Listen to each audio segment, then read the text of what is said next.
The world is saved.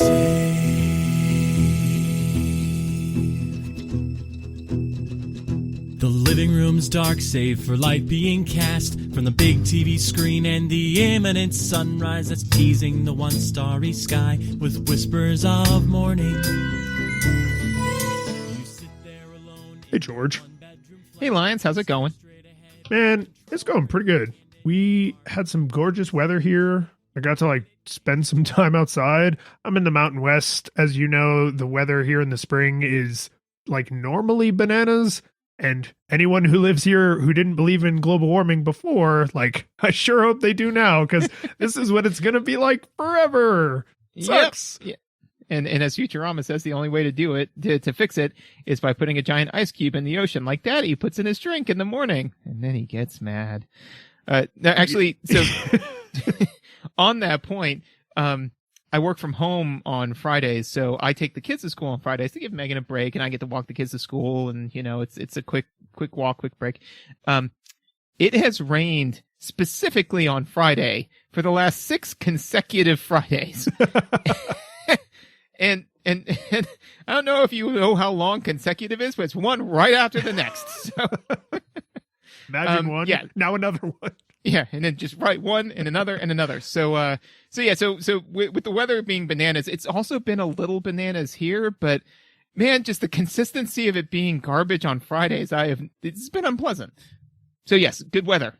Nice. Well, and the thing, it's not going to stay good, right? Because it was cold not that long ago, and there's more storms in the forecast. And again, Mountain West, near the Rockies, we have a lot of weird weather at season transitions because there's weird topography.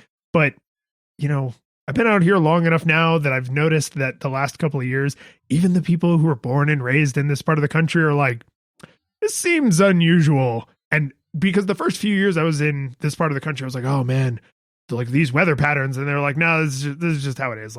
It's hot and it's cold and it's super windy because the way the storms come from the Northwest, and you just get used to it. It's fine. You always dress in layers. And then in I don't know, 2021, I noticed some people who are in their 50s, lifetime mountain range people were just I don't know, man, this seems pretty weird. And I was oh crap. I was hoping you were going to say this was normal and to just dress in layers. And the problem with having weather fluctuate like that is it makes it really, really difficult to play outdoor sports like golf, for example. Hey. Yeah, you like that? I do. Also, we're at altitude, and the fact that we have golf courses up here sort of bums me out because it's a gigantic waste of resources. But digital golf wastes very few resources. Exactly. Only the electricity to play digital golf. Which, I mean, depending on your opinions about golf, may still be a waste of resources. It might be a huge waste of resources. It is the least resource-intensive way to play golf by a sizable margin. Yeah, for sure. Particularly this one, because the game we played, technically, this game is called Neo Turf Masters. Mm-hmm. This game was a listener request. One of our patrons came into the Discord. Discord's open to everybody, but patron came in and said, hey, you should play this game.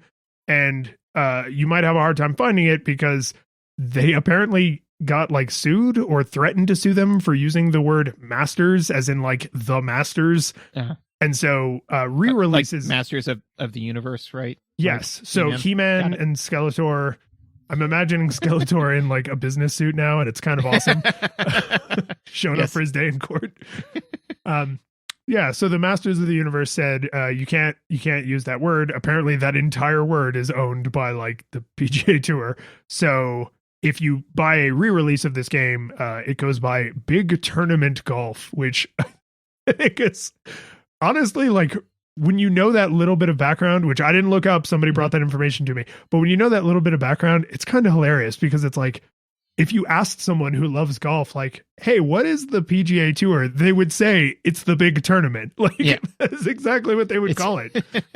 Yeah. To me, I also like it because it's kind of okay, well, we're going to make a golf game. It's going to be a tournament. No. Make it, gotta sell it. You're not sell thinking me on it. Large enough.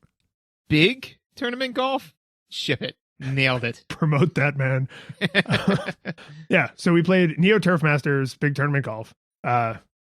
1996. This game was originally an arcade game, and here's my summary of this game.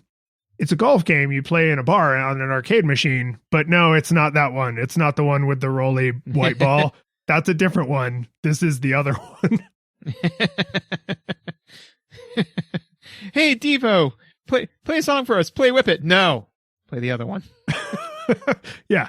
I mean, basically, right? Because if you are if you're a golf fan, you might think this game is great because it's very realistic in some ways that we'll talk about. But if you are just a gamer playing on an arcade cabinet, one of the things that's nice about an arcade cabinet is that it can have bespoke controls. Yep. And Yes. this game just uses a joystick with buttons, which is fine. I love buttons, but like the second our patron requested this, I was like, oh yeah, the one with the like trackball thing, and I went and looked it up, and I was like, oh no, it's not that one. So my nostalgia experience for this game is it's not the one I thought it was. Yeah, and I don't have a specific nostalgia experience for this, but the story I want to share, which I shared with you briefly offline, is that I had a boss of mine when I first became a lab manager, right? So he was very manager, right? You know, like, and so he loved playing golf, absolutely loved playing it, right? And so we would go out And real golf. Yes. Real golf, right? So we would go out to bars, you know, like after work to discuss the future of the business and talk business things, right? And if there was any of the that trackball golf game, right, he would be like, we got to play this, because he had also logged hundreds of hours playing that, because basically this guy was, you know, a walking stereotype. Like he played golf and that was it. That was his whole personality, was golf, you know. And drinking Bud Light, a lot of Bud Light. Yeah, I don't know. So anyways, that was this dude. And so I just remembered that he was like, oh, you should come play this game. And I was like, yeah, sure, man. So I sat down with him and I almost beat him on the first game. And he was like, oh, you played this before? And I said, no, I've never played it before. And so he got really upset that I almost beat him. Like, and not, you know, like, oh, fun upset, like actually upset. And I was like, that was my first red flag, where I was like, this guy might not be a great mentor, right? But I remember at the time thinking, you know, he said, like, you know, do you play golf? Do you play? I was like, no, but I play video games, and you know, this is a video game, right? Like, being good at this doesn't make you good at golf, which will actually lead very nicely into the names I've picked this week. Oh, nice. Yes. Yeah, it's I don't think I thought about this when we played other sports games, but when you had told me that story previously, it made me realize, oh, every sports video game is infinitely more like video games than it is like the sport, right? And that's true for video games in general. Every war game, every kid who thinks he's a crack shot with an M16, no, you're a crack shot with video games, right? Like, you can't pilot a warthog, you can pilot a video games. I remember thinking, like, oh man, I'm such a good pilot in StarCraft. If only I could somehow pilot drones like StarCraft, you know? But yeah, I mean, yeah, I'm hot at StarCraft. I'm not sure I'd be a great F-15 pilot, you know? Yeah, I will make one exception for people who have like those multi-$1,000 like flight simulator rigs. Like, if we're on a plane and that pilot has a heart attack and the co-pilot has a simultaneous heart attack, and one of those people who's like, I have a $50,000 Microsoft Flight Simulator rig at home, I'd be like, well, I mean, it's still a video game, but you have a way better chance than any of us. At that point, you're just doing risk analysis, though. So, I mean, like, if you know, if that guy above me, but still below an off-duty pilot, you know, like, so, you know, that better. feels like a Leslie Nielsen joke, right? Is like, the guy is like, you know, I've played a ton of Microsoft Flight Simulator, and I have this really expensive rig with like a realistic flight stick and everything. And it's like, okay. And you know, the flight attendants like usher him into the captain's chair and throw the unconscious captain on the floor, and he safely lands the plane. And he's like, now to go back to my day job as a pilot. Exactly. You should have led with that. If you want to support whatever this lead-in is to the game we're eventually going to talk about, you can subscribe to the show. Being a listener helps. Subscribing is better. Feedback, always appreciated. You can come into the Discord. You can fill out the feedback form on the website. You can just really, I think, going with the classics, right? Go out onto your local golf course and shout your feedback to us, Yeah. and we yeah, will hear good. it. So will other people, but we will hear it. So, whichever one of us gets to you first, will honor your feedback in the appropriate way. If you want to kind of go a bit above and beyond, you can actually watch me play these games on Twitch. I generally stream the games we play as long as they like work well. And I did get to stream a little bit of this actually, so people got to see me absolutely suck at golf. If you want to go above and beyond, you can leave a rating review in your store of choice. But I think the best thing you can do is actually just make an episode recommendation to a friend. Find an episode you want a friend to listen to. They like that game, or they hate that game, and they'll hate listen. A listen's a listen. And then send them a link directly to that episode, because that's better than shouting to strangers. If you have any friends who are going for their PMP, project manager certification, like just tell them to listen to the Dr. Mario episode, just whatever works. I love that episode, man. It's a good episode. It was a really fun one. It was really fun to do. I hope it was fun to listen to. It was fun to participate in. If you go truly crazy and you give us money on our Patreon, not only do you get the stuff everybody gets for free, including things like the Discord and Twitch, but you can also get the after show, which is more show. And everybody who supports us gets the after show. But if you support us at a high enough level, we will shout you out on this show. So first, we need to thank our 8-Bit Classics, Jacob, who is great at F-Zero, so is therefore a NASCAR driver. Yarno, who is great at Missile Command, and therefore is a great military general. Kevin, who is amazing at Dr. Mario, and is therefore a medical doctor. Jason, who is great at ActRaiser, and is therefore both a mercenary and a city planner. And John, who's fantastic at Civilization 2, who therefore is a great despot. And our 16-bit hero, Michael, who is amazing at Superman 64 and is therefore terrible. So I was wondering if that was going to be a Shaggy Dog story, but that was worth the buildup, I think. Excellent. Actually, I have some honorable mentions here too. If you're great at Uniracers, you're obviously great at unicycling. If you're great at Harvest Moon, you're obviously a farmer. Good at Mega Man X, you're a great robot assassin. If you're good at Donkey Kong Country, you're an amazing great ape. If you're good at Castlevania, you're a great vampire slayer. If you're good at Yoshi's Island, you're a good filicidal dinosaur. If you're good at Chrono Trigger, you're a great time traveler. If you're good at Legend of Zelda Ocarina of Time, you're an amazing musician. And if you're good at Doom 2, Contra 3, Mech Warrior, Math Blaster, Jumping Flash, or Metroid, then you're a great Space Marine. Math Blaster's on the list of Space Marine games? It is. Yeah, I double checked.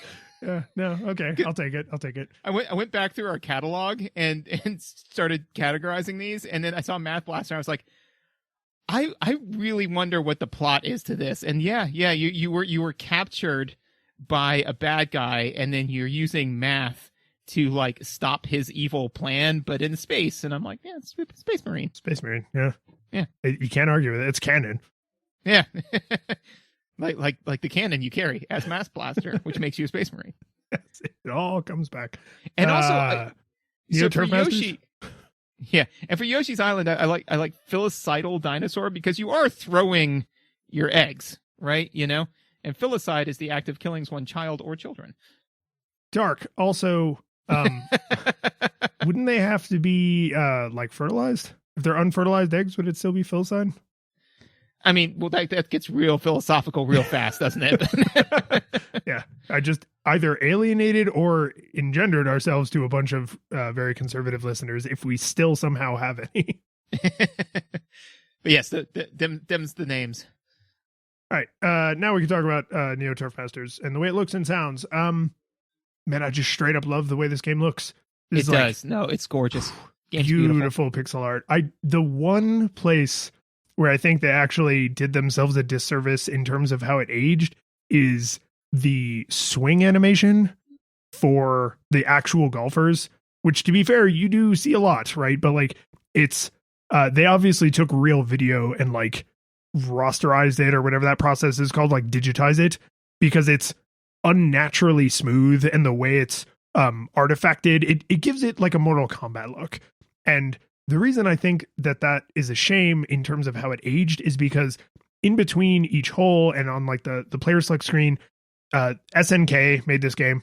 There are just absolutely gorgeous sprites. They do incredible sprite work. Like their artists are brilliant, and yet they took real humans and like videoed them and then digitized the video. And I'm like, yeah, I get it. I totally get it. I get why in an arcade where you have all that powerful arcade hardware, you would want something that looks so buttery smooth. It's the same reason they did it in Mortal Kombat, because they knew it was going to be on arcade hardware and it looks incredible.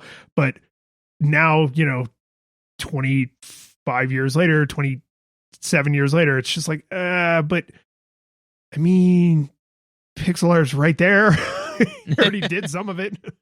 And that's the interesting thing. And so what I kind of said was that, they don't have a ton of stuff to animate, so they very, very lovingly animated everything that they animated, right? So, I mean, which is great, right? Like you wouldn't expect like this many animations from, Doom, where you've got a million different levels and, all that kind of stuff, right? A billion different bad guys. To your point though, is that, I agree that they should have probably just gone with pixel animation, because that would have been way more in keeping with everything else. And the reason why is because because of our recording schedule, I played this game a fair amount and then didn't play it for a couple of weeks and then went back and played it some more. And literally I was just kind of writing notes that I was thinking about, before I played it again. And in my mind, I pictured a pixelated, like multi-frame swing. Like I had already developed nostalgia goggles for it in those 2 weeks, And then went back and looked at it. I'm like, oh, no. This is more of like the Mortal Kombat thing, where I was like, oh, either, tons of frames or whatever. But I had pictured, because everything else is shot in that kind of, static or multiple sprite, way, like when you get normal pixel art. Yeah. When you get a birdie, he's like, yay, I got a birdie. And, like it kind of pans across. And when it's, oh, I got an eagle. He's like, oh yeah, I got an eagle, like that. And so naturally my brain said, and obviously that and everywhere else. But they said, no, we're going to do it differently in this one place. And I agree with you. It does weirdly stick out, because I can imagine that if you're thinking back to having played this game as a child, that, you have probably done what I did in 2 weeks, which is, remember it incorrectly. And if I feel that, and this might be a broad sweeping statement, but that if you are doing the analysis on how it held up, if your remembrance of it does not match what it actually was, then it was out of place, Yeah. Or if you don't look at it and go like, oh yeah, right. Even if it like brings you back to reality, but like with good feels. And because I always have, screenshots and reference stuff up along with my notes. So SNK did, I think it's called Sellout or Colored Outline. But basically, like, things do not have big black outlines, right? They're not drawn like Looney Tunes. So where the border of like each blade of grass is, you don't have like a black outline, right? So everything is very just saturated colors, so that it looks very like nice and it pops, but not you, right? When you are swinging the golf club, you actually have a black outline that makes it look like you are standing in front of a matte painting. Now, to the artist's credit, I'm looking at this in a still, and when you see it in the game, it's in motion and it's quick, right? And you're not even really staring at the golfer. You're looking at the HUD, which we'll talk about, I'm sure, when we get to gameplay. So like, how big of a deal this actually is, I am probably playing it up a little bit.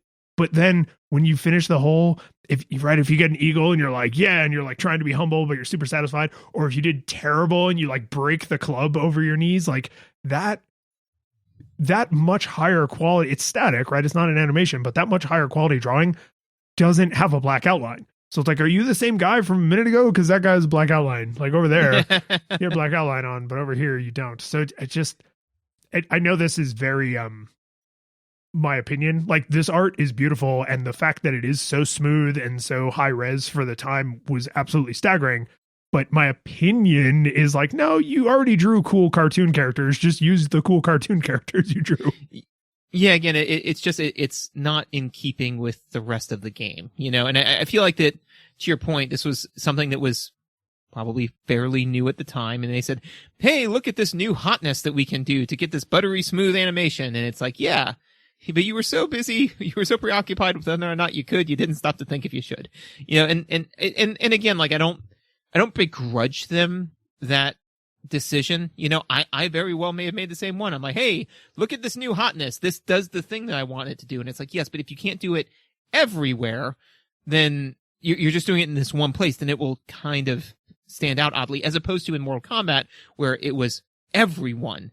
And so it feels like, okay, this is the way everybody looks, as opposed to this place where it's like, oh, it looks like this 90% of the time, and this other way 10% of the time, and that's weird. Yeah, the color, I don't know what you'd call it, color choices, color grading, that is what creates a lot of the pop out effect, because the golfer has so much detail and their colors are a little bit more realistic, whereas the environment is still very high detail, but not nearly as high as a digitized video. And then it's super saturated, like gorgeous artwork, but obviously artwork, right? You would never look at it and be like, oh, this is photorealistic. It's not even like, oh, they digitized a real golf course that they captured. Like everything in the environment is fabricated. So it just creates that, like, have you ever used or seen someone use one of those like virtual golf things where it's like a screen and you hit the ball into the screen and then like sensors measure like where the ball would have gone? Only on Futurama. Yeah. Okay. But you conceptually, you know what I'm talking about? Yes. They actually have one at a gym near my house. And every time I think about going in there, I'm like, to do what? Like to take up time from someone who actually wants to use it, like while I go, so I've never actually indoor purpose. Yeah. But it has the one that's near my house has glass walls. So like it's really easy to see a guy standing in front of a very high fidelity backdrop that is still a backdrop. And this to me looks a lot like that, which I don't think actually takes away from the game or anything, but we're only talking about the audio visuals, so I get to be nitpicky about this. Absolutely. And so also to your point, right, is that there is a HUD. I felt that the HUD was elegant. I thought it did its job. It only gives you the information that you need, you know, and it's all germane to what it is that you're doing, right? Is that you're saying like, okay, I'm in my stance, so that way I'm going to fire it straight ahead, right? This is the club I'm using. And then it also does give you the approximate yardage that you're going to hammer it for, which is super helpful for a neophyte like myself who does not play golf. So it's like, oh, do you want to use a 1 wood or a 4 iron? And I'm like, I don't know what any of that is. Would you like a golf club or a different golf club? Exactly. It's like, well, one of these golf clubs hits it hard. Well, I want to do that. It's like, and one of them also hits it hard. Well, which I want to hit it really hard, like really hard. And so, you know, it gives you, you know, shot power, whether you're doing it high, low, and you know, and the overall like map itself, you know, all really, really great stuff. So as far as audio visual goes, I really felt that the HUD was very elegant and it gave you the information you needed, really no more, really no less. The way that then forces you with a controller to interact with the game, gets weird, you know? I mean, it not any more so than any other sports game, but that's where like my compliments, I guess, and stop, you know? So audio visual wise, beautiful. Love the HUD. Thumbs up. Yeah. I do agree because I think very specifically for someone who doesn't know much about golf is this gives you all of the information you need to be successful, right? And even if you don't know, like there's the wind compass, you know, like here's the direction the wind's going and how strong it's blowing. Even if you don't know exactly how much that should matter, if you hit the ball and then it curves way in the direction of the wind, then your brain will go, that is what happens when the wind is blowing, right? So like, just like with real wind in playing real golf, like you would very quickly put that together. But now you have the benefit of an exact number, right? And a perfect measurement, something most golfers probably don't get. So do they, now that you're saying it, like, do they?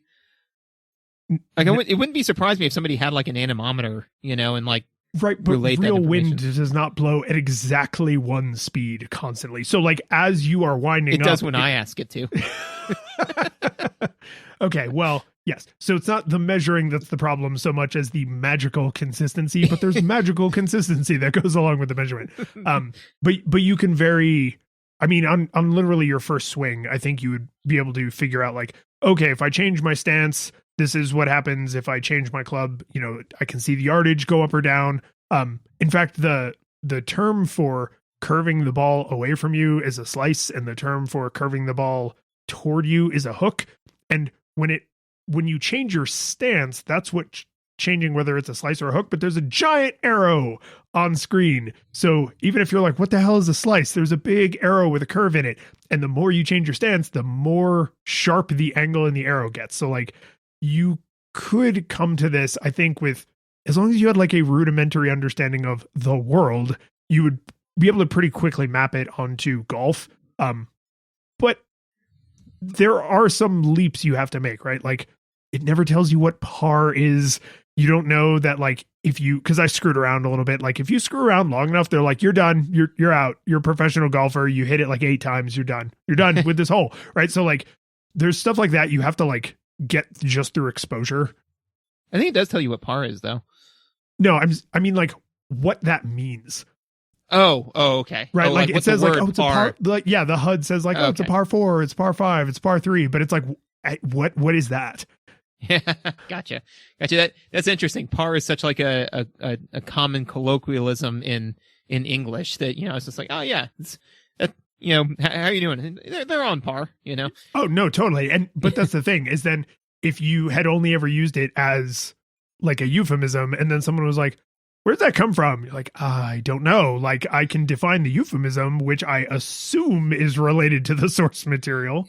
And you know, the really messed up thing about using par euphemistically is if you say like, oh, that's subpar, like it's wrong. That's a bad thing. Yeah. Subpar is like, that should be good, but it's like, oh, but that's bad because literally at that point, you're just using par as a synonym for average, right? You know, so that always bugs me, you know, it's like, I want to be able to go up to somebody and be like, hey, I gave you a great review. You're doing subpar. You know? Keep it up. And then just walk away and just like never address it. Never, ever explain. Watch their wheels turn, you know? Yeah. On the audio side of things, my biggest complaint would be the music in this is actually quite good, but there are exactly 4 songs. There's one for each course, right? And so if you like a particular course and you play that one a lot, you will be hearing that same piece of music over and over and over and over and over and over for forever and ever and ever and ever. And that just, I get it, right? This is an arcade game. It's a golf game. It's meant to be played for like a little bit in a bar where it's noisy, right? So like they probably weren't thinking like, oh man, this game has to have a banging soundtrack. But when you're playing it on a home console, it's like, okay, the song's, it's getting repetitive, but not as repetitive as like Tetris or Dr. Mario music, because in between each hole there's a little like you did it or you suck riff that plays when because this is the end of a golf tournament, right? So there's like the final course in the end of a golf tournament, and there's like announcers and they have their little like, you know, this is what's coming up on the next thing, right? Like while they describe what the course is like and what the par is and everything. And so then the same song restarts. Like, so imagine if you were playing Tetris and it's super repetitive, but you can never zone out to it because at some random interval, the music drops out for like 15 seconds and then comes back. So you don't even get to just treat it as like white noise. Mm-hmm. Yeah, no, I actually thought that the music for this was kind of subpar. Ha! What do I mean? Was it good or was it bad? Don't explain it. So moving on, controllers. No, so I didn't love the music just because to me it was very elevator music, which is not bad, but it was like na na na na na na na, and I just said, ooh, that jazz is smooth. It's almost as buttery smooth as that animation of them swinging.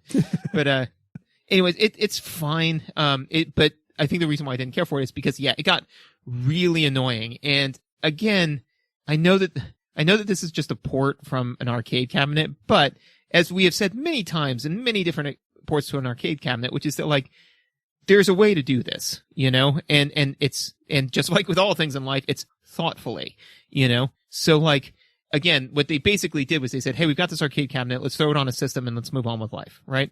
As opposed to let's throw it onto a system and then play test it for a little while and then get some feedback and see if there's any low rent changes we can make. And you know what? One that I thought of for this is because I thought like, okay, well, I can just play without the sound on, but it is very satisfying to hear like the whack, you know, and like the sound effects effects are great.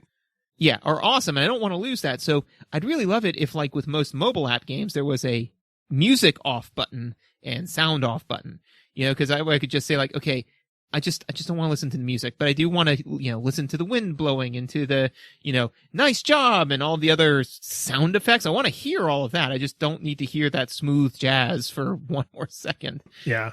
No, I had the same thought. And it was less about the sounds of golfing, even though I would miss those, but I would miss even more the inexplicable dialogue. Like there are just choices I can't quite explain. So one of the announcers is, because this game was originally, SNK, Japanese company. So this game was originally Japanese, and then it was brought over to America, and maybe other places, probably other places, but they seem to have recorded some of the dialogue in the Japanese game in English. And so some of the dialogue is spoken by a woman who clearly has a Japanese accent, which is fine. The thing the thing that's inexplicable is that some of the things she says has like an echo as though she's in a studio, and then other words are like pure recordings, like she is speaking directly into like a high quality microphone in a voice booth. And that the fact that it changes in a single sentence where like the first two words will have this weird echo, like she's on scene, right? Like recording live from the big tournament golf game. And then it will drop out to like, I am obviously in a voice booth. That obviously happened in post, because obviously they recorded all of it in a real voice booth with an actual voice actress and then applied an effect to only part of what she says. And then there are other lines that I guess because they're more informational, where like the things the things the narrator is saying are relevant, like how many yards is this? What's the par here? That must have, in the Japanese version, that must have been in Japanese. And so they re-recorded those lines in English with a guy. And so it's like, are two people really calling this one game, but they're not talking? There's like no banter. They're not interacting with each other in any way. Are they in different places? Like, it's just weird choices, but I loved it. Like, it was just so, this is an old arcade game. I was just like, this is amazing. This is absolutely amazing. Yeah, no, agreed. And now in my mind, it's just, you have like the Japanese woman and the American man who are both sitting next to each other, but there is a language barrier. So they're just not. That's just why there's no banter. Yeah, there's no banter because like she only knows how to say the hand. No, I only know that one speech and this one explaining it, like that's all the English that she knows. And the other guy's like, okay, so I know, like, what do you want to talk about? And she's like, on the green. And it's like, cool. Yeah. All right. So fun. One other, and this is such a throwaway visual note, but I saw it, and I don't know anything about it. I don't play any sports balls, like we're lucky that we're friends, because the first place that we met was through Ultimate Frisbee, and I feel like if that's where we tried to like leverage our friendship, you would be like, what is this guy? Does he have any value as a human being? And the answer is not when it comes to Ultimate Frisbee or any sports game. Would like to think of myself as a very like athletic human, but when it comes to pointing those athletics towards like getting a ball to a certain place and no zeros, no skills whatsoever. Like anytime once a ball gets involved and that ball's got to go somewhere, like I fall apart. So I don't know anything about golf, right? But when you're putting, like there's a bunch of people who are, and I pulled this up so I could look at it again just to make sure that I was remembering it correctly. So there's a bunch of people who are like standing, like watching, like watching you play the golf. And there's one lazy ass sitting down, like just, is that a thing that, like, he is sitting full on, like, he's not like crouching down, like sitting on his heels, like to like rest his legs. He is full blown, like having a picnic, sitting on his bum, like just watching you play. Is that a thing that happens? Because that feels lazy. Sitting on the ground, right? Not like in a folding chair. Correct. Yes, he is sitting like butt on the green or on the ground. I don't know. Yeah. I mean, a real golf tournament is many hours long. So like if you were watching a golf game live, like, yeah, I can imagine like, man, I've been standing here for hours. Like I'm going to sit down. But like, don't you get in and out of the cart though, right? Like. not the spectators. They're just on foot. So wait. The spectators have to like walk all the way from like where they swung the thing to where it landed. They got to walk the whatever 1,000 yards. It's like 300 or 400, but no, I think, and I have no idea. I think they spectate from the green. Mm-hmm.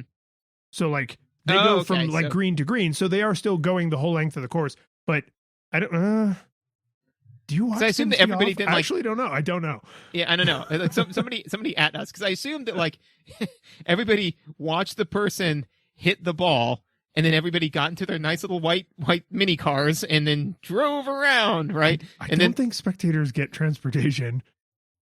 Is that not included, or do you have to pay extra? I don't know. I don't know why anybody would go watch golf live anyway. So like, but people do. So yeah. All right. Well, anyways, that was my last visual note. If you got anything else, you say that, and I'm going to look this up while you talk. So I do actually have one other audio note that it's like silly, but it just brought me a tremendous amount of delight, which is because this is a straight arcade port. One of the things that they had to do was break the coin slot. So one of the buttons on your controller literally just adds more credits because they didn't take away the credit system where you put in quarters. They just allow you to press a button that tells the game you inserted a quarter. And you can just do that as much as you want. And it just makes the little like bring noise that is unique to you put another quarter in the machine. And dude, every time I sat down to play, I did the exact same thing. I just put in enough credits to get it up to 69. And then if I screwed up and I lost some credits, I would like get it back up. I'd spend some credits to continue playing golf and then like pay back up. And I was just like, this is so dumb. But honestly, if they took this away, I would not be enjoying this. Like if this is a thing, they had been like, oh, well, it's a console port. We don't need to have credits in there. We'll just take that out entirely. Like I would have lost out on this very tiny bit of joy. And there is something, and I haven't put a tremendous amount of thought into this, so I don't know if I have anything profound to say about it, but when we played Rampage for the Nintendo, that you just press start and you could just play infinitely, right? So like it still has a credit system, but you could just continue infinitely. The fact that you have to choose to put more credits in, I actually like that additional step. It makes a difference. It does. It's weird. But like the difference though is that like you can choose to be like, I have 1 quarter, so you put in your 1 quarter and then that's all that you play, right? Or and you know what it is? It's the difference between logging your calories for the day and not logging your calories for the day. Where it's like, it's the same thing. You can eat whatever you want. No one's stopping you from eating. We're in America, right? We have an infinite amount of food, basically, So there's nothing that's stopping you from eating. But the fact that like you then have to go log it, you're more likely to be like, do I really want to eat that? As opposed to, I can just eat whatever I want, So in Rampage, it's like, hey man, infinite lives, do whatever you want. You're like, okay, well, I'm just, I don't know what to do with that, but it's supposed to like, hey man, you can put as many credits as you want to. You want to spend $400? Go ahead, champ. Go ahead. But remember that it did take you 400 quarters to get this job done. It's that little tweak does make a difference. Yeah. Were you able to find if people are transported from green to green? So I believe so. Interestingly, when I Googled it, it only gave me like specific rules. But it looks like that you're correct that they do walk unless you have a documented disability, in which case they will give you a golf cart. And then they have tons of rules on how you employ that golf cart. I can imagine. Yeah, because so it's the use of golf carts by coaches, fans, and spectators as part of the gallery is restricted. The only exception to this restriction is the cases of coaches, fans, and spectators with a medical condition, handicap, or disability. So, and that's for the Missouri State High School Activities Association, but it's also the same for the NAIA Men's Golf Championship and a couple of other ones that I was able to find. So I couldn't find like a general thing, but each place seemed to have its own rules, and all the rules were, you either play golf and you get a golf cart or you walk in.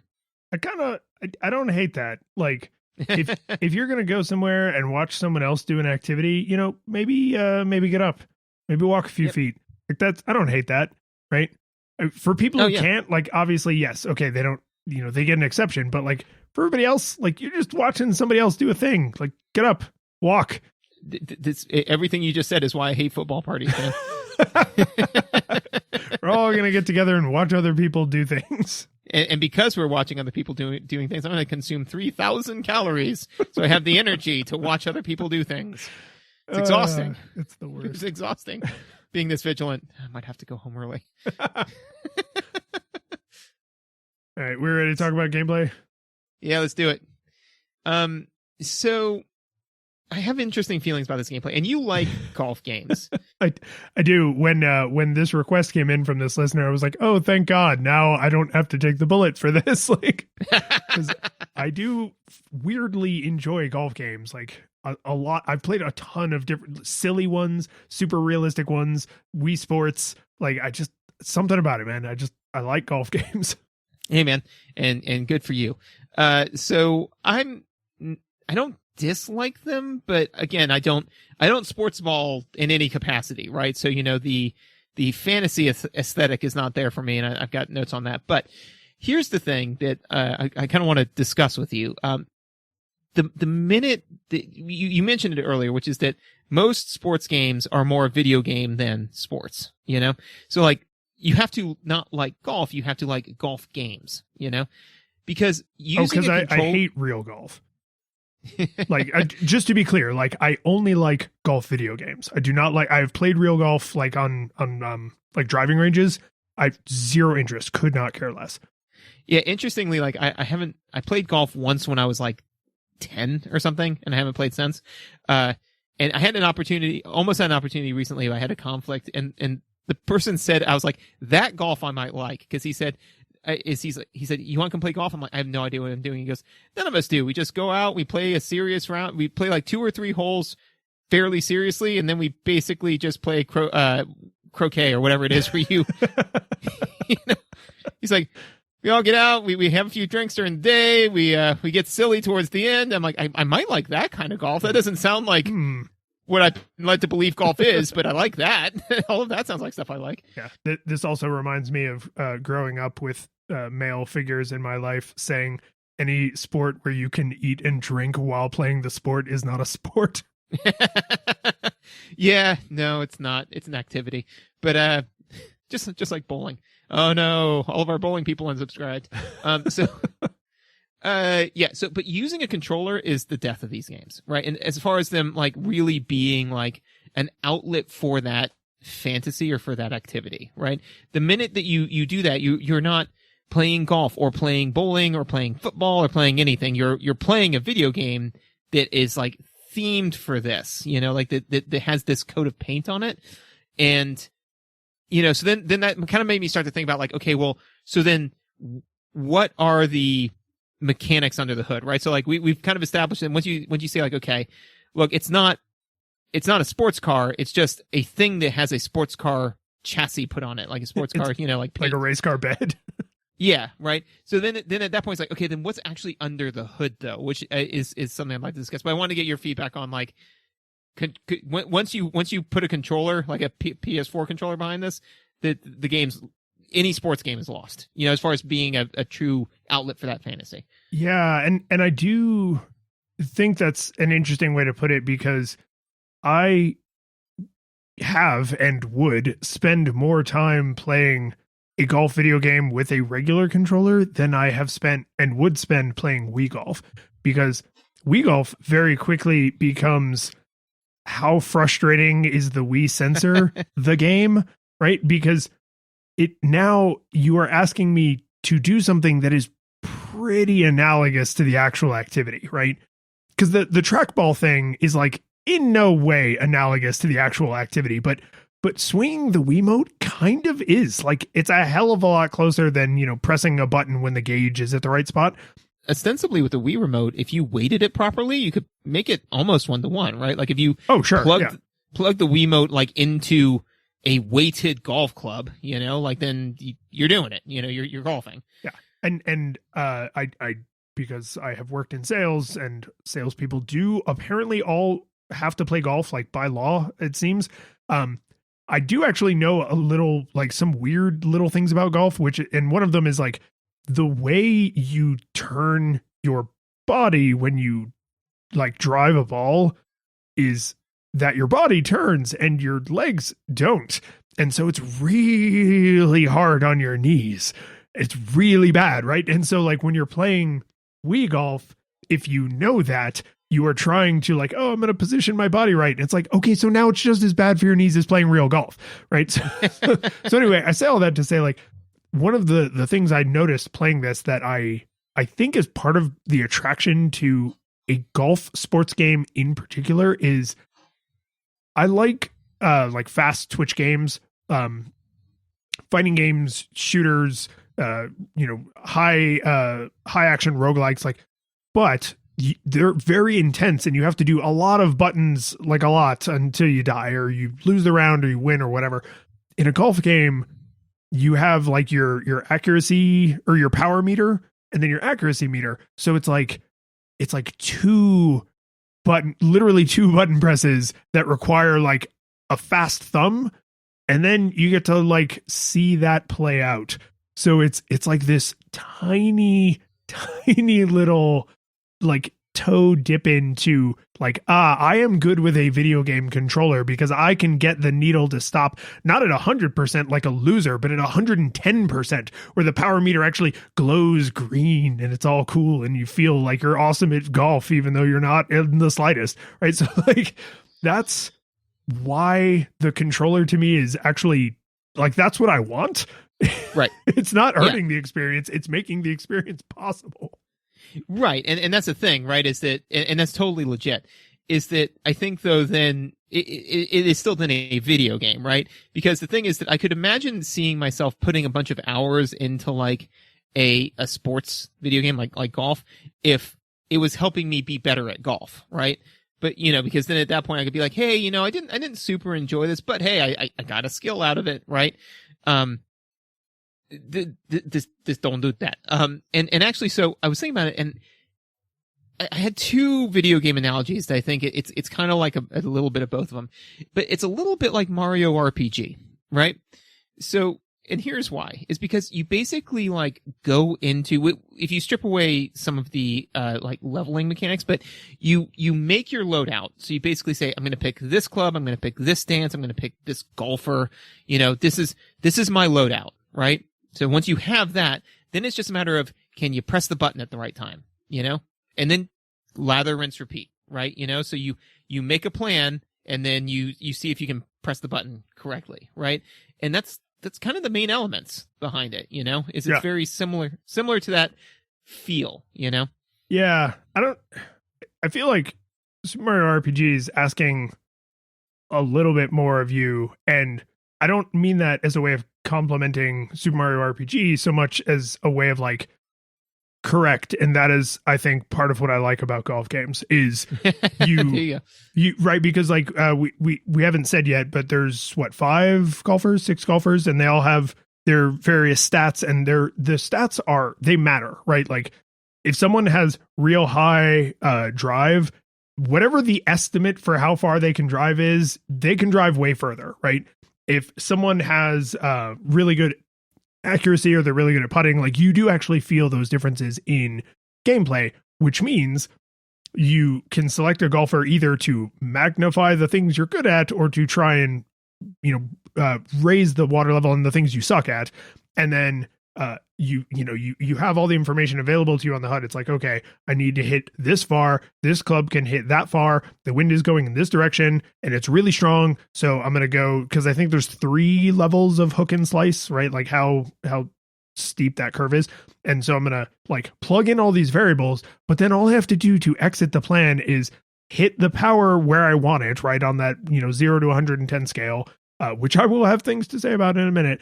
And then the accuracy, which low and high is literally the height you are swinging the club. Like, do you crash it into the ground or do you like underswing and the club goes over the top of the ball? So like you hit it and then you get to see if your calculations were correct. Like I plugged in all these numbers. I predicted that the ball will go here, did it. And I kind of like that feeling. Like it's because that to me is where the actual game is. It's not in any way analogous to the actual sport. It's just like, oh, I plug in these numbers and then I predict X will happen. Was I right? And if I was wrong, how wrong was I? And what do I have to do to compensate? And the reason why I compared it to Mario RPG in the sense is because Mario RPG does also have that secondary part where you press a button. Yeah, the timed like bounce. Yeah, but I mean, it very similar in feel, to like Darkest Dungeon, where I'd say like, okay, well, this person deals this type of damage and they have this percentage chance of dealing blight damage, and this is going to hit 3 people, which means that I will overall deal more damage. So, I think that that's the way to go. I'm going to go ahead and light a torch because that'll increase my chance to hit, and you do all that sort of stuff. And then you say, okay, now do it. How do I do? So, it does very much so have that feel to it as opposed to, proper golf. So like I said, like, I think that, again, not to say that makes the game bad, but it does make it super not golf, Super not golf. Yeah. Yeah. Which is why, like, when people are like, oh, you're good at golfing games. Sure. Are you good at golf? It's not the same. That's not germane to the situation. Yeah. So, now, to this game's credit, I think more than what you see in a soccer game, a football game, this game, because the HUD exists, like, it is giving you a pretty clear indication of like the fantasy is like you would have all this information in your head, right? You know how hard you're swinging. You know how far this particular club can hit. You know how far you can hit with this particular club, right? Like, this is all stuff that would be internal to the player's mind and, they're like mind-body connection, but that you have visualized on the HUD in a super video gamey way, right? There's nothing diegetic about it. They didn't even make the wind thing look like a wind sock. Like, it's just a box with an arrow and a number. In like a football game, you usually don't have like the literal numbers and stuff in your face, right? It doesn't say like, well, if you hold A for 3 seconds, you'll throw the ball 25 yards. It's like, no, you are passing to that receiver and they'll get it, right? It's like, you don't know exactly how far they are, but like, you just know as the quarterback to throw it yay hard and it will get to them. But there's no yay hard meter on screen. You just select the receiver and the ball goes to them and it's a perfect spiral, right? So like, by trying to make the things that make a real athlete successful like obfuscated away behind the controls, there's something like less honest about that to me than being like, this is the information that would be in your head, because this is all happening in real time, but golf is a much slower paced game than a lot of other sports, right? But it's like, this is all the information that would be in your head. Now make the calculations that a golfer would make and trust that you can execute on them because you are a professional golfer, which is, again, like, I feel like a complete ass defending this, because I would say basically the opposite things about most of the sports games we played, right? It's just like, this is dumb. Why wouldn't I just go play this sport? Well, that's the thing, is that, again, you just really have to kind of accept the fact that playing this game is nothing like playing the sport. One of the things that could be interesting, just while we're talking about it, that could be fun in a sports game, is if you wanted to add RPG mechanics to it, right? Which could be fun. I mean, most modern sports games have some kind of leveling. Yeah, skill building. I think they're mostly like that kind of Tony Hawk style, where it's like, here's your skills, you can dump points into them, or your actions naturally build up certain things. Yeah, I think that what would be interesting too in golf, because I think that, yeah, you could say, okay, I want to spend my skill points in driving or putting or whatever, right? But to also have like a, observations or whatever, and have things on the HUD unlock as you become more attuned to them or become more accurate, So like, for example, wind, right? Is you could say like, hey, how fast is the wind blowing? It's like somewhere between 1 and 10 miles per hour, right? But as you dump points into it, it's like, well, really, it's between 4 to 6 miles per hour, because you become, as you have golfed more and you have become more attuned to that, you're like, okay, this is actually, I can feel how hard the wind's blowing and I'm way more aware of it. Or, like, hey, I know that this is how far this driver can generally drive because I can know that number, but I've now been playing golf for a while, so I know that using this one will drive it this far. that could be kind of fun, to kind of represent a more seasoned golfer who's more aware of all of those variables versus a newer one, Yeah, and I wonder if a game like that might, in some capacity, probably not in the HUD way you're describing, but there's definitely RPG element sports games for every sport. But I'm realizing like there is a hard cutoff in my life for when I stopped seeking out new golf games because the ones I had access to were good enough, right? So like, and it's the Wii, right? Like I played a lot of Hot Shots golf on the PlayStation, and then like the various Wii golf games, and then other, random arcade games smattering. But like there's a cutoff where golf games were still trying to be this, right? They were trying to be whatever you would call this, and not leaning more into the fantasy. You're going through your entire career as a golfer, and maybe the coach you select who's training you changes, how many skill points you get during a training session. Like, and I'm not being hyperbolic. There is an entire version of Madden, I think it's called like coach mode or like owner, maybe, where you're like the team owner, where you literally don't play football games. You are responsible for like the care and feeding of the team, and then the computer plays the football game. And it's like, oh my God, that's like you're playing Dungeons and Dragons wearing a football jersey at that point. Like it's just, which is fine, but like that's so different from this and games like this that I have no firsthand experience with those. Yeah, no, I always remember when, like in Penny Arcade, where it was like, no, get this, okay? So your receivers are your DPS, your linemen are your tanks, and it's like, but then if that were true, that would make football a game, Yes, yeah, so precisely. So because I do want to talk about your HUD stuff, but I think that so like I said, like the play-by-play interactions felt very Mario RPG to me, right? You make a plan, you press a button to execute, and you see, to your point, you see how all of these mental calculations, how it played out. So that's very RPG-like. I feel like the overall life cycle of the game, right? The game cycle iteration, to me actually feels a lot like Mario Kart, which is that, you've got the same handful of courses. You play them over and over again. You learn all of their little intricacies, and it's way better when you play with a friend, So, but that's what the kind of feel I got from it, which is it's just kind of like, oh yeah. So, cause I didn't play enough to play same courses over and over again, but I imagine you'd be like, oh yeah, on this course, it's best to kind of like slice it here and then put it here, because then I can angle it directly in, and then I can shoot for eagle, as opposed to if I just drive it straight, then I'm going to have to do this other thing, and then I'm going to do is birdie. And like you get that same thing with Mario Kart, where you say like, well, if I hook close here, and then if I take this shortcut and, do all this sort of stuff, and then again, it's all way better when you're playing with a friend, as opposed to just playing against the computer, where you're like, okay, hey, look, I did something cool. And nobody saw it. Well, golf is, I think, among the sports games we've played, or at least the ones that I could think of that we've played, is far more a solitary experience during the actual playing of the game.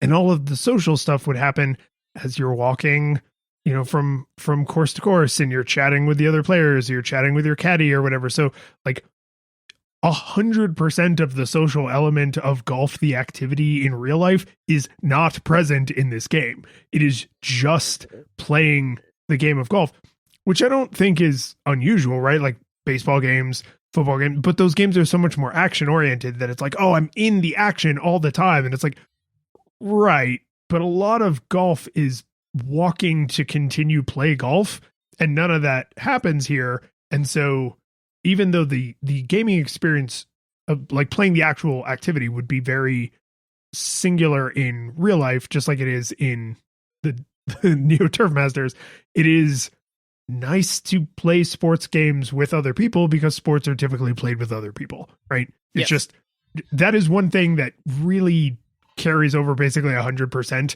In real life, I play this game with other people, and that is part of the enjoyment. And digitally, I would like to play this game with other people, because that is part of the enjoyment. Absolutely. No, I agree with that. And again, what is a community, right? It's not necessarily a course like for every game. I would definitely say that Cyberpunk 2077 is one where No community. I just sit down and I play that one by myself because of the horrible, horrible things I do to people in that game. In fact, I do not want community. No one can know. Yeah, no one can know. I have a fun new technique I've started using in the after show. I can share with you. That's particularly awful. And Megan actually had notes. She was like, "This is the world you live in? Oh my God!" And I was like, "Yeah, I am the one who knocks." So, anyways, so not for every game, but definitely for sports ball games. But what's your thing with the HUD? So, when we were talking about the visuals, the HUD is, I think, laid out in a nice way. It's very video gamey, but it's not distracting. It's pushed out to the edges, right? The thing where I actually got kind of frustrated, and the thing that ended up coloring my ultimate rating for this game a lot, was you are told how far you are as the crow flies from the pin, right?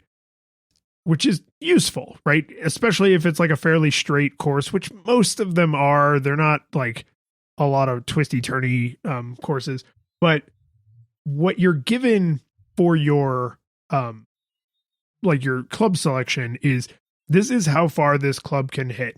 But really it's an estimate, because if you're using the golfer who has the maximum drive ability and you can consistently nail it at 110%, which I was weirdly good at, like if it said, "Oh, you can sock this 280 yards," I was like, "Yeah, try 370." Like this is going way the hell farther. And where I ran into a problem with the HUD is it very clearly shows you a little like top down of the course.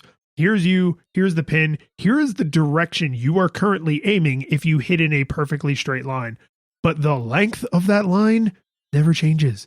If you switch from one wood, the one that hits it the furthest, to putter, the one that does not hit it the furthest, the line stays. It's just a direction, right? It's not a true vector, because you don't know anything about the speed it is going to travel in that direction.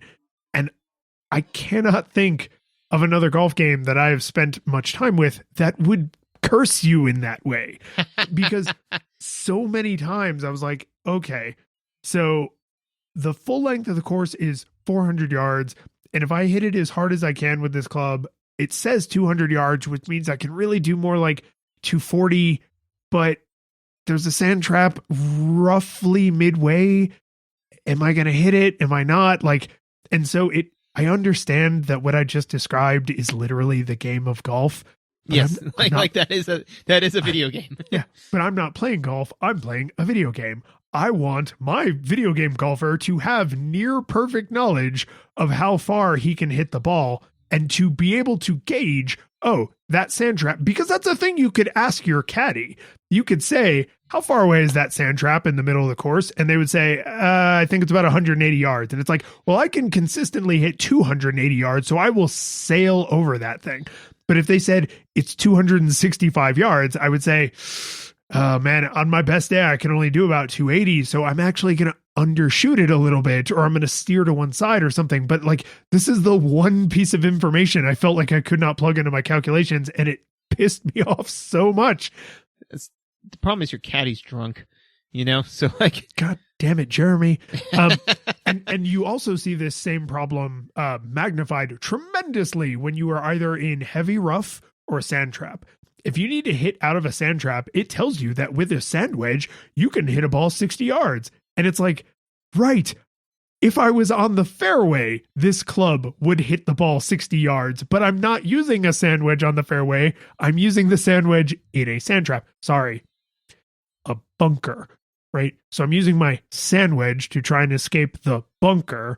And I just don't understand why you're still acting like I'm going to hit this the maximum distance. I'm definitely not, right? And so it just made every time I had to get out of a rough situation, it made it feel like suddenly I am an incompetent golfer because I don't have access to the information I've been using to make my calculations. So that was surprisingly frustrating to the overall experience, because it ruined the illusion that it's like, oh, I'm able to execute using all these factors because I'm a professional golfer. And then suddenly I was drunk and I had no idea how far I was going to hit the ball. Yeah, so that was the problem, is when you got into the bunker, you had to use an open-faced club, a sand wedge.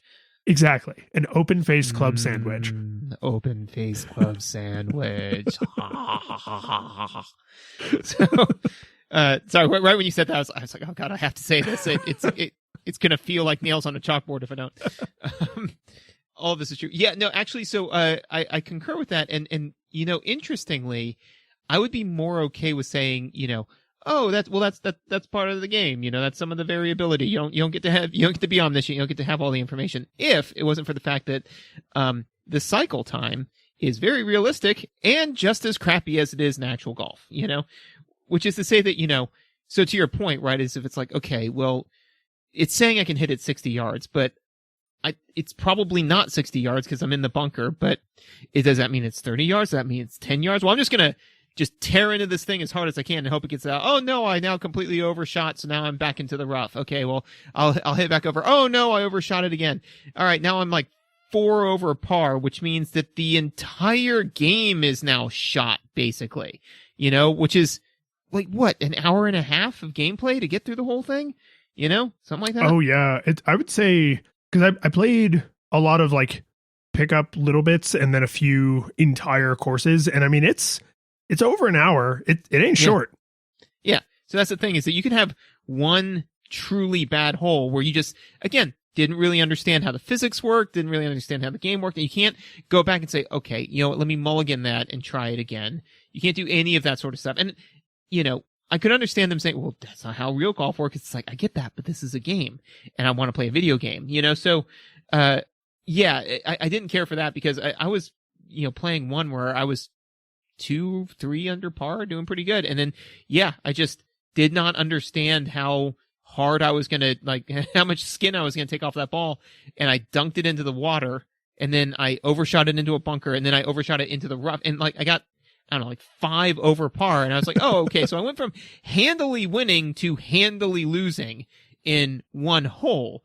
And again, to your point, right, is that it makes you feel like an incompetent golfer, right? Because again, if even some of this is the fantasy of being a golfer, that just, maybe I'm wrong. I guess I don't watch a lot of golf, but I imagine that doesn't happen regularly, Yeah. There's probably not such a dramatic turn where a professional suddenly is like 8 over par, right? Right.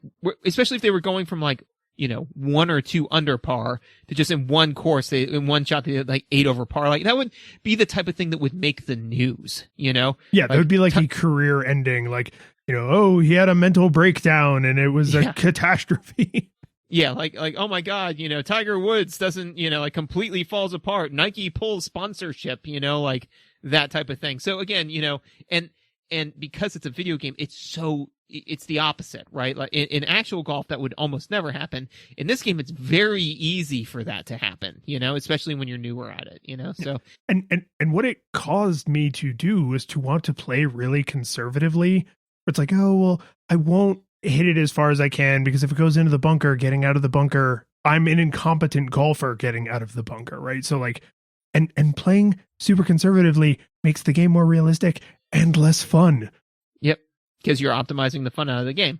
And again, like, I'd be more than happy to tear into that golf ball and just kind of see where it lands, test out the physics, do all that kind of stuff. But again, you can't do that and play the game. So for example, I'm playing a lot of Cyberpunk 2077 right now.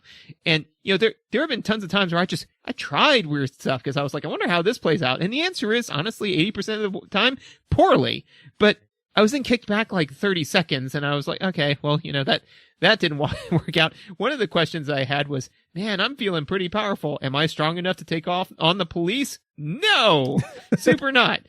They laid me out real nice and handy tender, but, but I mean, like that, you can't do that in this game, right? You can't just like try a thing where you're like, hey, I know they're recommending this club, but what if I use this other one and try to overshoot it or use this one? No, all bad ideas.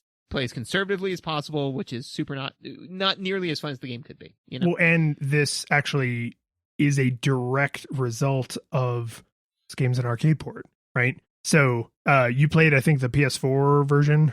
Mm-hmm. Yeah. And I played the Switch version, which I'm pretty sure are the same version. Like they I think we had the same menus, like they're functionally the same game. But this game has actually been ported a bunch of times. And like over the years, right? I mean, going back to like, I think the PS2. So it's possible they could have at some point said, hey, what if we give you like a free golf mode? This obviously wouldn't exist in the arcade because we want your money. But on a console, this is a thing we could add that would add an entire additional layer to the game and might make it stickier and might make it more enjoyable, change up cycle time for the home console player who's not pumping quarters in, having like a bar bet with their friend. But they didn't do that. What they probably did, and I don't say this to defame them because making video games is very hard, but what they probably have done over the years is the game itself is just the ROM from the arcade, right? And so every time they port it again, what they're really doing is making an SNK emulator that will run on that hardware. So there was a PS2 SNK emulator that played this ROM, and now there's a PS4 SNK emulator that plays this ROM. I have a Switch emulator that plays this ROM, right? But it's like they didn't really port the game because that would mean they wrote the game again for this other hardware. What they did was took the game literally wholesale out of the arcade system and just put it in a wrapper that would allow it to play on other hardware. So the upside to that is you could play this game pretty much anywhere. And I actually have something to say about that if we get to it. But the downside is it's not like you remember. It is exactly the same as if you played it in an arcade. So any blemishes are still there. Any errors are still there. And that means no new modes, no benefits of the hardware, no what can we do differently because it's outside of the arcade, paradigm. And that sucks. Like that's a huge bummer. Yes. I'm actually out. So you got anything else? Yeah, I do have one other thing I wanted to at least mention because it's funny. When I say you can play this game anywhere, one of the places this game has been ported to is Android and iOS.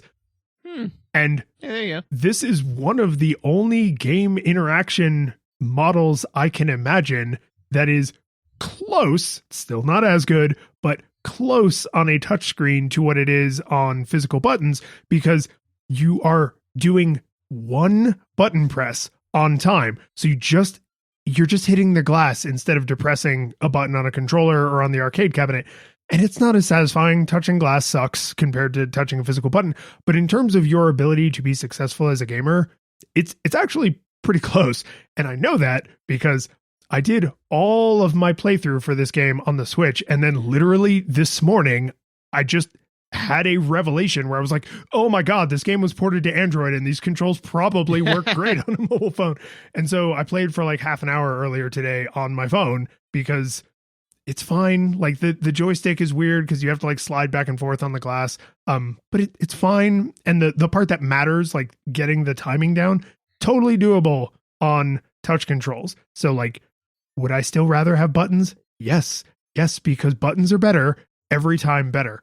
But this game does have an interaction model that actually lends itself pretty well to touchscreen controls. So I thought that was like a fun quirk of they didn't try to change anything. And because the arcade controls were so dead simple, because you got to be able to play it drunk, it actually makes it work in the mobile environment. And, I famously hate mobile games. So I thought that was fun. Yay. Yeah. This is something, that is neither here nor there, but what was it?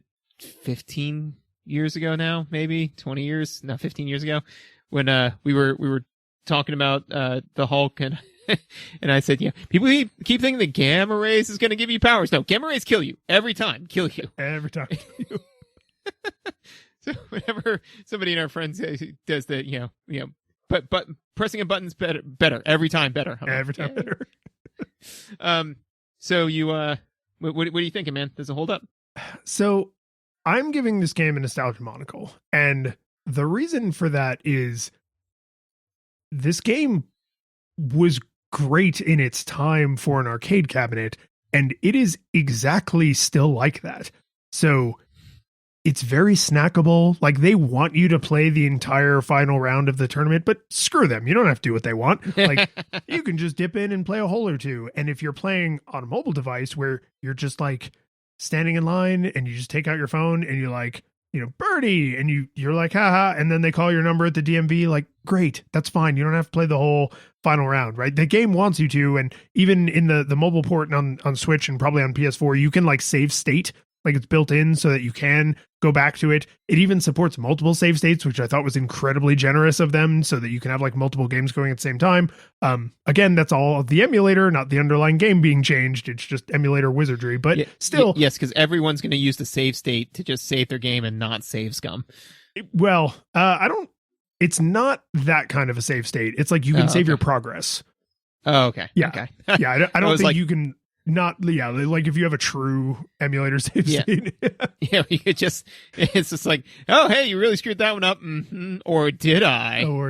I didn't push the boundaries of the save state, but I don't, the UI doesn't make it look like it works that way. But my point is like, there are better golf games, and I would actually encourage people to probably play other golf games from this era, right? Like Hot Shots Golf, the like Mario Golf, I think it was called on the N64, the GameCube or whatever. Because I just think they're like more fun, but this game's not bad. It's just now the competition it is going up against is mind-bogglingly massive. So to say like, oh no, man, it's just as good as you remember, you should totally still play it. It's like, like if you have nostalgia goggles for it, yes, play it. It is literally exactly like you remember. But if you've never played it, is this the golf game I would recommend? Probably not, unless you're going to do that mobile, like dip in, have fun for a couple of minutes and then dip back out. Like then, yeah, sure. But that to me, what's like that boxes it into Nostalgia Monocle, which I almost feel bad about like the artwork, because this game is no nostalgia goggles required on visuals. Like, gosh, just gorgeous sprite work. But then you actually play it and you're like, I don't know, I'm going to go play Mario Golf or something. Interesting. For me, it's, and I think that this makes sense. No nostalgia goggles required, but I also don't have the panoply of things to compare it to that you do, So to me, it's like mine's almost like a no nostalgia goggles required. It's a crappy golf game. Like just like you remember. It's just like you remember. It's a crappy golf game. Yeah. But I mean, cause that's the thing is that like, I don't like sports balls and I don't generally like sports ball games. I actually didn't mind this one, just because it is so divorced from the sport that like, it felt like playing a video game where I was like, okay, I check inputs 1 through 5. Using that information, I decide to do inputs 6 and 7, and then I check box 8, and I see how it all played out. I thought the game was was beautiful. The cycle time is garbage, but at least the time that it takes for it to hit the ball lands, and then you get to try the next thing. The time between engagement is very tight, which I enjoyed. So if I just started playing terribly, then I just had to just ignore the score and then move on with life, But yeah, I mean, outside of that, given my vast, like, things I can compare it to as far as golf games go, this one's on par. The curtain falls, the music plays, the credits roll, then it all fades to black. And you're left by yourself. The fanfare is gone. There's no player 2 there by your side to share victories won. But as you slowly progress down the hall to your bed, a few great events leak back into your head from the time that you spent traversing the land, battling evil, fighting the darkness, just sword in hand. Your memories creep in with the edge of a smile. You realize again what you lost for a while. You're gonna think back much less on how you saved the day than on all the experience gained.